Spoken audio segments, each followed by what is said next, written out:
Hindi dapat masamain ng China ang ginagawang joint patrol ng magkakaalyadong bansa sa South China Sea.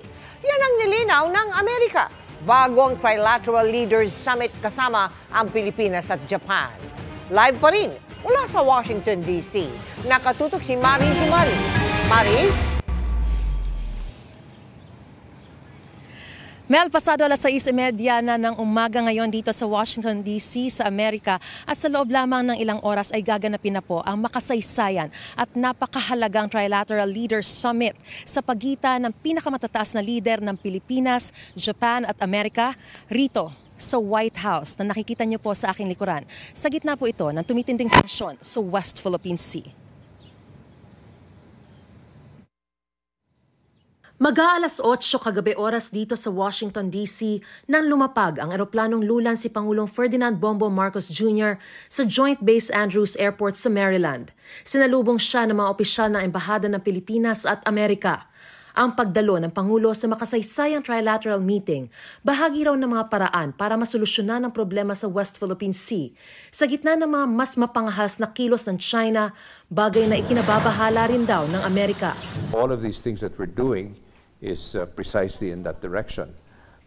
For so many years, the Filipino patience has been stretched to the limit. We've been watching those tensions with great concern. And we again urge the PRC to abide by the 2016 ruling and to recognize, as we do, that the Second Thomas Shoal falls within the Philippine Economic Exclusion Area. And we will continue to make that point. When the President spoke to President Xi, he very clearly made our concerns known about Chinese activities in the South China Sea. Hindi raw layo ng mga hakbang na ito na may makaalitang anumang bansa ang Pilipinas, kundi makiusap lang na sumunod sa international rules-based order.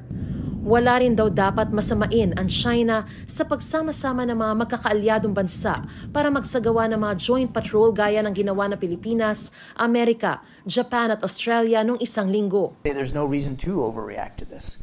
This is about freedom of navigation. It's about adherence to international law. It's about proving the simple point that we and our allies will fly, sail, and operate wherever international law permits us to do.